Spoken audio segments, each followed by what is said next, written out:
음악은 못 들려드립니다. 말로 말하는 음악 이야기 시작하겠습니다. 오늘은 그랜트 그린, 기타리스트 그랜트 그린에 대해서 얘기를 해보겠습니다. 60년대 블루노트를 아마 대표하는 기타리스트가 아닌가, 그랜트 그린이. 그랜트 그린의 여러 곡들 중에 아이들 모먼츠, 63년 녹음인데요. 아이들 모먼츠라는 앨범에 있는 타이틀곡 아이들 모먼츠라는 곡에 대해서 이야기를 하고요.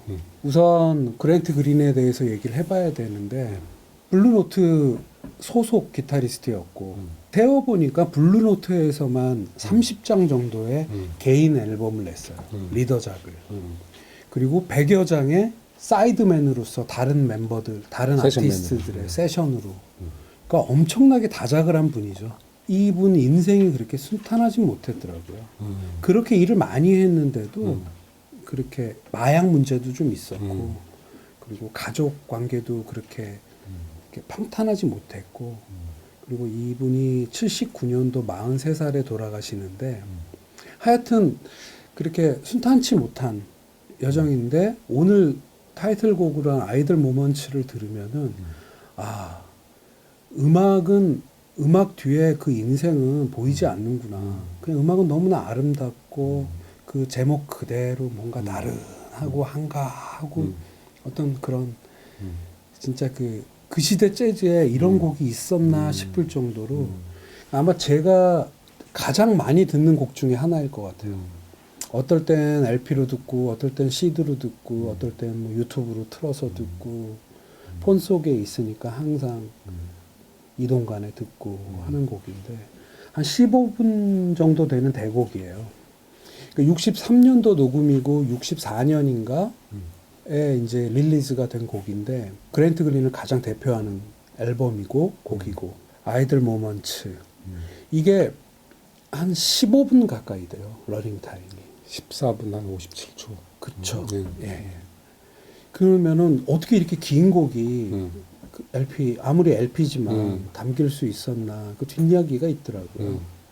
그러니까 재즈 아티스트들이 이제 솔로들을 각자 파트마다 하잖아요. 근데 그 솔로를 하는 길이의 그 단위를 코러스라고 하더라고요. 뭐 합창단 이런 게 아니고 그 코러스 그러니까 한 코러스를 16마디로 할 거냐 32마디로 할 거냐 이거에 약간의 혼선이 있었나 봐요. 녹음을 시작을 했는데 이제 처음에 주제부가 나오고 솔로를 제일 처음 들어가는 사람이 그랜트 그린이에요. 그랜트 그린이었죠. 기타로. 근데 몇 코러스를 하기로 했는지는 제가 뭐 그거는 전문적인 영역이어서 잘 모르겠으나 엄청 길게 한 거예요. 그랜트 그린이. 근데 프로듀서나 다른 멤버들이나 같이 합주를 하고 있으니까 그냥 쭉 간 거죠. 그래서 이제 피아노로 넘어가는데 피아노가 이제 듀크 피어슨이라고 이 노래 작곡자이기도 한데 피아노가 또 너 이렇게 길게 했구나 그럼 나도 해야지 하고 쭉 가요. 근데 피아노는 그렇게 막 많이 길지는 않았어요. 예. 그랜트 그린에 비하면은 어느 정도 정신 차리고 하는 정도. 거기서 또 색소폰으로 넘어가는데 그 당시 이제 막 이제 뜨기 시작했던 조 핸더슨이란 테너 색소포니스트가 또 멋지게 솔로를 해요. 그리고 또 그 비슷한 나이에 이제 막 시작하는 바이브로폰, 비브라폰. 네, 바비 허처슨이 또 자기 할 만큼 해요. 그리고 나서 기타가 또 한번 싹 마무리 솔로를 하면서 쭉 끝나 보니까 15분이 가까이 된 거예요. 그래서 그 프로듀서인 알프레드 라이온이랑 다들 같이 야 이거 어떻게 된 거야 이랬겠죠. 제가 아마 추정컨대. 근데 되게 좋았어. 다시 한번 할래? 원래 한 7분가량 예상을 했었던 곡인 것 같은데 아니 이거 좋은데 뭐 이걸로 가지 해서 그게 실렸고 그 앨범에 실린 다른 곡들을 다음 테이크들을 녹음을 할 때 조금씩 줄여서 해서 적당하게 A 사이드, B 사이드에 들어갈 수 있는 곡 구성을 맞췄다고 하더라고요. 그러니까 어떻게 말하면 약간 착오와 실수로 만들어진 곡인데 저 개인적으로도 그렇고 많은 사람들한테 가장 기억되는 곡이 되어버린. 그러니까 이게 꼭 계획하고 막 짜 맞춘다고 되는 게 아니고 뭐 재즈가 또 특히 그렇죠. 그게 재즈인 것 같아요. 그러니까 정말 재즈 같은 곡인 거죠. 예. 이 그랜트 그린은 살아서는 그렇게 크게 인기가 그러니까 유명하지를 않았어요. 뭐 베스트 소리를 갖다가 들을 수가 없었죠. 왜냐하면 주로 활약했었던 게 스튜디오 세션맨이니까 블루노트 전속 그렇게 기타리스트. 말하면 약간 섭섭할 수도 있겠지만 아무래도 블루노트에서 위주로 활동을 그렇지 거기 했고, 위주로 했으니까 죽고 나서 더 인기 있는 기타리스트예요. 그러니까 이런 게 있어요. 방송사에 2000년대 중반까지 각 방송사 관현악단은 보면은 그 파트에 당대 최고의 뮤지션들이 들어오는데요. 왜냐하면 수입이 안정돼 있거든요. 관현악단이 만들어진 게 80년대 중반에 그 노태우 정권 시절에 북방 정책하면서 문화 교류하면은 우리 대중문화를 갖다가 북한에 알려야 된다 해가지고선 방송사에서 무용단이랑 관현악단을 활성화시켰어요. 그래갖고선 그 전에도 있었지만 그 전에 그냥 악단이라고 불렀는데 크게 키웠어요. 그래가지고 그때 방송사 관현악단 멤버들은 정말 어마무시했어요. 그러니까 우리가 지금 그 국내 그 재즈맨들 얘기를 하잖아요. 그러면 다 거의 다 방송사에서 활동하고 있었어요. 물론 베스트 오브 베스트는 대표적인 게 뭐 장충 스튜디오, 서울 스튜디오 세션맨으로 일하는 분들이 몇 분 있긴 있지만 그건 정말 특출난 몇 분이고 나머지 베스트들은 방송사에 이렇게 다 전속돼 있거든요. 그러니까 이 전속 뮤지션이라는 게 이게 만만한 자리가 아니거든요. 근데 블루노트 하면 뭐 재즈 레이블 중에 첫 손가락 꼽히는데 그 레이블 레코드사의 전속 기타리스트였거든요. 그랜트 그린이. 그러니까 뭐 기본적으로 그 시절에 실력은 뭐 자타가 다 공인했던 그렇죠. 거고. 예. 블루노트에서만 29장, 30장을 자기 개인 리더작을 냈으니까 뭐 엄청난 아티스트이면 분명했는데 아이돌 모멘트 이게 이제 우리 말로 편하게 번역하면서 멍 때리기, 멍 때리는 시간 뭐 이렇게도 돼요. 그럴 수 있겠네요. 예. 근데 뭐 들어보신 분들은 너무 잘 그러니까 그랜트 그린 대표곡이니까요. 근데 이 아이돌 모멘트를 들어보면 이거 어디서 많이 듣던 멜로디 같은데 이런 느낌이 들 거예요. 왜 그러냐면 우리나라 가요에도 그랜트 그린의 요 멜로디와 요 사운드가 정말 곳곳에 숨어져 있어요. 정말 대단한 뮤지션이에요. 그리고 대단한 음악이고 멜로디 위주의 연주를 하잖아요. 그죠? 그러니까 이렇게 대개 기타리스트 하면은 코드 화음 넣어서 연주하고 이러는데 그게 아니고 그냥 단음으로 멜로디 착 이어가는데 이게 번거롭지 않고 조용한 음악 좀 조용한 재즈 즐기고 싶다. 기타 연주 이러면 그랜트 그린을 쫓아갈 기타리스트도 없죠. 물론 이분도 그 자기가 사이드맨으로 다른 멤버들을 할 때는 컴핑, 그러니까 반주하고 화음 넣고 코드 잡고 했대요. 근데 이제 자기 개인 리더작에서는 그 단음으로 선율 위주로 자기가 이렇게 쭉 펼쳐나간 그런 특성이 있는 거죠. 네. 소울 재즈라고 얘기를 해요. 예, 그렇죠. 그랜트 그린 그 연주를. 근데 보면은 This is Blues. 블루스에 기반한 거죠. 네. 그러니까 기본적으로 블루스맨들이 연주하는 블루스 연주와는 달라요. 그죠? 그렇죠. 예. 예. 그러니까 그래서 사실 그 오리지널 브루스맨들이 연주하는 브루스를 들으면 아주 이렇게 금소금에 이 까랑까랑거리고 찐득찐득 그냥 아주 막 척척 감겨오는데 그랜트 그린 거기까지는 아니에요. 근데 정말 브루스예요.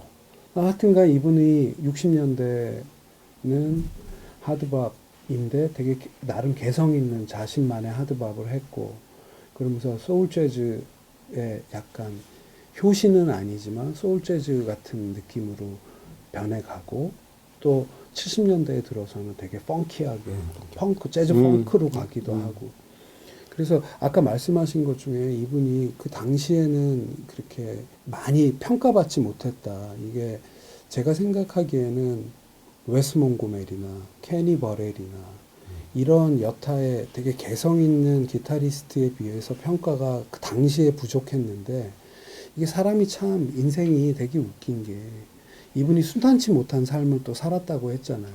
근데 이분이 사후에 아까 말씀하신 사후에 재평가를 받게 되는데 이분이 79년도에 돌아가셨는데 80년대나 90년대 초에 예를 들어 애시드 재즈라는 서브 장르가 생기고 그리고 힙합이 생기고 이럴 때 이분이 한 음악들이 굉장히 많이 샘플링이 돼요. 샘플링돼서. 그러니까 그때 이분이 이때 했던 그런 되게 펑키함이나 소울 재즈적인 느낌들을 많이 갖다 쓴 거죠, 후배들이. 그래서 이분이 그 아까 그 수많은 블루노트의 앨범 중에도 그 당시에 나온 앨범이 3분의 2라면 3분의 1 정도는 나중에 사후에 다시 이렇게 발굴이 돼 갖고 앨범으로 출시되는. 그러면은 이제 아이들 모먼츠 말고 My Favorite Things랑 My Funny Valentine 공교롭게 그랜트 그린의 연주한 곡들 중에 있더라고요. 우선 My Favorite Things는 존 콜트레인 버전을 우리가 한번 얘기를 했었는데 마타도어라는 앨범 1964년 녹음 앨범에 있는데 그 같이 한 멤버들 여기는 쿼텟 구성인데 같이 한 멤버들의 피아노의 맥코이 타이너 그리고 드럼의 엘빈 존스 이 두 분이 그 당시에 존 콜트레인 밴드에 있었잖아요. 근데 이제 사이드맨으로 그랜트 그린과 했는데 비교가 가능한 것 같아요. My Favorite Things를 존 콜트레인 밴드가 했을 때랑 그랜트 그린이 리더작으로 낸 이 앨범에서 했을 때 전 되게 둘 다 훌륭하고 색깔이 완전히 다르고 물론 이제 존 콜트레인은 색소폰, 소프라노 색소폰으로 그걸 풀어서 모두 주법 뭐 이런 걸로 했다고 하는데 그랜트 그린의 My Favorite Things를 들으면서 되게 개인적으로 좋았던 거는 맥코이 타이너가 두 곡 다, 두 앨범에 다 피아노를 치는데 이 그랜트 그린과 함께 할 때 멜로디가 개인적으로 더 아름답게 느껴지더라고요. 그러니까 조금 더 편안하다고 할까? 그러니까 맥코이 타이너가 어린 나이에 존 콜트레인이랑 할 때는 약간 각이 잡혔다면 그랜트 그린이랑 할 때는 약간 좀 풀어헤치고 하는 듯한 그런 걸 비교해서 듣는 재미도 있는 것 같고 그리고 또 한 곡 하자고 했던 거는 61년도 녹음인데 My Funny Valentine 그랜트 스탠드라는 앨범에 있어요. 근데 이거는 아까 우리 얘기했던 전형적인 소울 재즈 일단 피아노가 없고 잭 맥터프가 올겐을 치고 그리고 유제프 라티프라고 색소폰도 부시는데 이분이 플룻을 불었어요. 그래서 My Funny Valentine이 우리가 저번에 얘기했던 챗 베이커 버전에서는 그 되게 슬프고 그런 느낌이었다면은 그거가 가져가는데 조금 더 이렇게 잔잔하게 푸는데 그 어떤 애수 어린 느낌을 가져가는데 처음에 플룻으로 시작했다가 긴 그랜트 그린의 솔로로 쭉 펼쳐지는데 그 올겐 반주여서 그런지 이게 되게 소울 재즈로서 느낌이 색다른 것 같고 그리고 오늘 얘기하는 세 곡 모두가 그랜트 그린이 연주한 것 중에는 다 되게 이렇게 템포가 느리고 되게 차분하고 좋은 곡이어서 개인적으로 저는 이 곡들을 일할 때나 한쪽에 이렇게 틀어놓거나 일하다가 잠깐 멈춰서 이렇게 잠시 멍 때리 아까 그 아이들 모먼츠를 그 멍 때리는 그거 되게 좋은 해석 같아요. 그럴 때 정말 들으면 좋을 것 같아서 요 세 곡을 이렇게 링크를 달아 놓으면은 일하실 때 쉬실 때 이렇게 들으면 되게 좋을 것 같아요. 그랜트 그린이 멜로디 위주의 연주라서 버터 냄새가 별로 안 나요. 버터 냄새가 별로 안 나요. 그래서 아 정말 좋아요. 우리한테 정말 잘 우리가 되게 참 어울리는 음악이고 그랜트 그린은 그랬다고 그래요.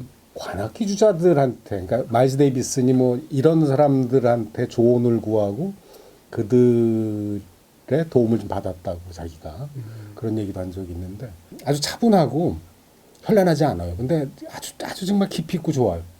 아주 블루지하고 아주 이렇게 어떻게 표현을 해야 되나 이렇게 싹 이렇게 파고들어 이렇게 쫙. 그 당시 모던 재즈 상황에서도 조금 더 모던해서 그러니까 더 뒷세대의 아티스트들이 샘플링하기 좋은 그게 더 선율적이어서 좋을 그렇죠. 수도 선율적이어서 그랬을 것 같아요. 그리고 70년대에는 더 펑키한 쪽으로 그것도 상업적인 측면으로 돈 벌기 위해서 그런 음악까지 펼쳐갔다고 해서 어떤 평론가들은 폄하한다고 하는데 이분이 그런 얘기도 했더라고요. 돈을 벌어야지 그 음악 하는데 의미가 있지. 그래서 그런 그 평론가들의 자기에 대한 평가를 이렇게 반론하기도 했다고 하더라고요. 그랜트 그린은 한 시대를 풍미했던 기타리스트인 분명하고 그 뒷세대까지 영향을 많이 미친. 죽어서 더 조명받는 네. 조금 안타깝죠. 네. 조금 아까 말했던 우리 그 마타도아 앨범도 녹음은 64년에 했는데 79년도까지 발매가 안 되고 있다가 그 훌륭한 앨범이 그 블루노트에 발매되지 않은 그런 판권들을 70년대 말에 일본의 킹 레코드사에서 판권을 사갖고 일본에서 그러니까 원반이 일본에서 나온 거죠. 79년도에. 그래서 My Favorite Things 이런 곡들이 찾아진 거고 그리고 생각하면 참 일본이란 나라가 대단한 나라 같아요. 재즈에서는 잘 지분 있어요. 예. 무시 못해요. 정말. 그래서 미국에 출시되는 건 90년도에 CD로 리이슈가 될 때 나왔다고 하니까 일본이 찾아낸 판이고 곡이고 어쩌면 아티스트인 거죠. 더 재조명하게 되는. 작년에도 뭐 하나 나왔다면서요. 재작년인가 그 작년에 재작년인가? 제가 산 앨범인데 70년대 초에 LA 쪽, 그러니까 샌프란시스코로 알고 있는데 그쪽에서 한 클럽에서 한 연주가 있는데 그 평론가들이 폄훼했다는 좀 상업적으로 막 이제 유행하는 음악 하려고 70년대에 들어서 그렇게 했다고 하는 그 시기의 앨범인데 너무나 훌륭해요. 거기에는 또 기타리스트가 더 이렇게 펑키한 기타리스트가 있어서 그 기타리스트 다른 기타리스트와 함께 또 연주를 하기도 하고 해갖고 그거는 뭐 이게 해석하기 나름인데 하여튼간 그랜트 그린은 되게 매력적인 아티스트면 분명한 것 같아요. 자, 정말 간만에 아주 참 그 좋은 맛있는 기타 연주입니다. 그린트 그린 아이들 모멘트. 네. 그 밑에 마이 퍼니 발렌타인. 그 밑에 My Favorite Things. 예. 그랜트 그린 여기서 마치겠습니다. 네.